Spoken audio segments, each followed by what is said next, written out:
Bonjour à tous! La capsule d'aujourd'hui fait partie de ma série de capsules sur réussir sa transition d'employé TI à consultant TI. La capsule d'aujourd'hui vise à discuter des étapes à compléter lorsqu'on souhaite se lancer. Typiquement, lorsqu'on rencontre un employé qui considère faire le saut, il est encore à l'emploi et a obtenu une proposition d'une agence, par exemple. Donc, à ce moment, on entame la révision du contrat. Et simultanément à cette démarche, on entame aussi la création de la société par action. Ici, je parle du principe que typiquement, vous allez vous incorporer parce que c'est ce que 99% de nos clients font. Par contre, si vous avez l'opportunité de le faire en tant que travailleur autonome, j'ai une capsule qui explique la distinction entre travailleur autonome et incorporation. Donc, parallèlement, on est vraiment en train d'analyser le contrat et de préparer l'incorporation de sorte à ce que vous puissiez signer au nom de la compagnie. Donc, très important que si c'est la compagnie qui compte rendre le service, ce soit la compagnie qui signe également le contrat. Une question qui vient régulièrement, c'est quels sont les délais pour procéder à l'incorporation? Parce que moi, en tant que futur consultant, je considère de le faire en ligne seul parce que souvent, c'est plus rapide, je crois, et parce que j'ai pas le temps d'attendre. L'agence veut absolument que je signe maintenant.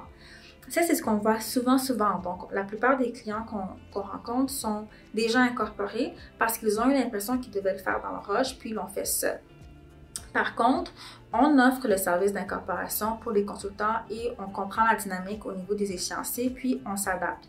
Je recommande toujours de faire affaire avec un professionnel lorsqu'on essaie de s'incorporer parce que c'est pas juste la notion de l'incorporation, c'est aussi la compréhension de ce qu'on fait, des enjeux, de la forme de rémunération, de tout ce genre de choses est pris en compte également lorsque vous faites affaire avec quelqu'un pour vous aider. Dans une autre capsule, je parlerai des erreurs que je vois souvent pour les nouveaux consultants et vous verrez pourquoi est-ce que j'insiste sur ce fait. Donc, une fois qu'on a procédé à son incorporation, on obtient son numéro d'entreprise du Québec, on est en mesure de prendre rendez-vous à la banque pour ouvrir le compte bancaire. Je recommande toujours d'ouvrir un compte bancaire pour la compagnie, d'obtenir une carte de crédit pour la compagnie et justement, pendant que vous y êtes, d'obtenir une marge de crédit pour votre compagnie. Donc, tant qu'à y aller, obtenez également du financement si possible qui pourrait vous être utile pour vos éventuels projets. Donc, ça s'est fait dans un délai relativement court. On parle de probablement 3 à 5 jours le temps que vous soyez à la banque en train d'ouvrir le compte bancaire, mais vous aurez obtenu votre numéro d'entreprise pour signer votre contrat. Et simultanément également à ces démarches, on procède également à l'obtention de vos numéros de TPS-TVQ. Et TPS-TVQ, vous aurez plusieurs options, mensuel, trimestriel, annuel. On recommande annuel, méthode rapide. C'est notre recommandation pour vous lancer. C'est plus simple pour vous, pour le comptable qui va vous assister également. Et méthode rapide, ça peut être plus bénéfique dans votre cas de figure, dans votre industrie. Qui dit choix de TPS-TVQ parle également de choix de votre date de fin d'année. Donc, une question qui vous sera posée lorsque vous allez procéder à votre incorporation, c'est quelle date de fin d'année est-ce que vous voulez? Disons que vous vous incorporez au mois de mai, vous pourriez avoir comme fin d'année, par défaut, 30 avril de chaque année, par exemple. Mais certaines personnes vont opter pour 31 décembre comme étant leur date de fin d'année parce que pour eux, c'est plus cohérent de suivre l'année civile. Donc, libre à vous de choisir. Sachez que si on est en plein milieu d'année et que vous optez pour 31 décembre, ça veut dire que votre première année sera une plus courte année. Donc, c'est juste un point à prendre en considération. Alors que si vous attendez le cycle complet, ça prend vraiment 1 an avant qu'on clôture, donc 1 an avant que vous commenciez à devoir payer l'impôt pour la première fois, par exemple. Donc, ce sont des points à prendre en considération. Si on veut retarder ce moment le plus tard possible, alors on va opter pour un cycle complet de 12 mois. Une étape ensuite qui est optionnelle dans un sens, c'est si vous voulez vous inscrire dès à présent aux déductions à la source au niveau québécois et fédéral. Je dis optionnel dans la mesure où c'est une discussion que vous aurez ensuite. Une fois qu'on a fait l'essentiel, qu'on a incorporé, qu'on s'est inscrit à la TPS-TVQ, qu'on a signé notre contrat, qu'on a ouvert notre compte bancaire, là, on commence à rendre les services avec notre client, puis ça donne le temps de réfléchir à comment est-ce que j'aimerais me rémunérer? Salaire, dividende, une combinaison des deux. Et à ce moment, une fois que la décision est prise, on peut envisager, OK, j'opte pour un salaire finalement et je sais que mon premier salaire sera exemple le mois suivant, une fois que j'aurai commencé à encaisser des revenus.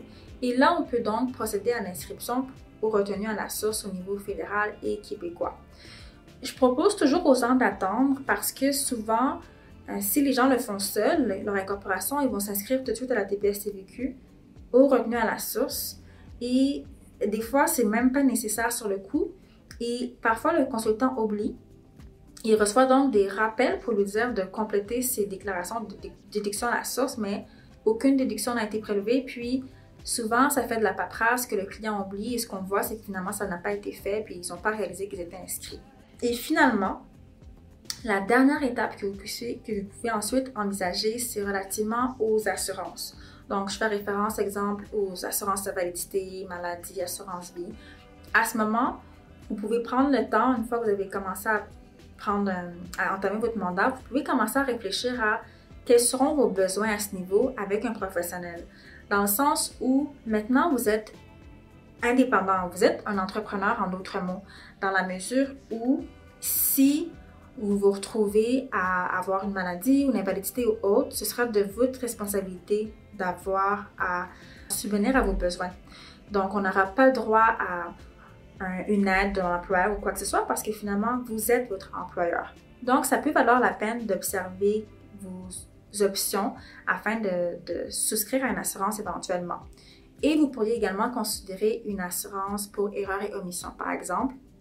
Ça, j'en parle dans ma capsule sur les clauses essentielles pour votre contrat. Donc, le but de la capsule d'aujourd'hui, c'était vraiment de vous résumer toutes les étapes à compléter lorsqu'on décide de faire le saut d'employé à consultant. Et si vous avez des questions, si le sujet vous intéresse davantage, j'ai le webinaire que vous pouvez consulter de plus de 2 heures et c'est toujours possible de réserver 30 minutes gratuites avec moi ou un membre de mon équipe. Merci d'avoir regardé la capsule et on se revoit dans la prochaine vidéo.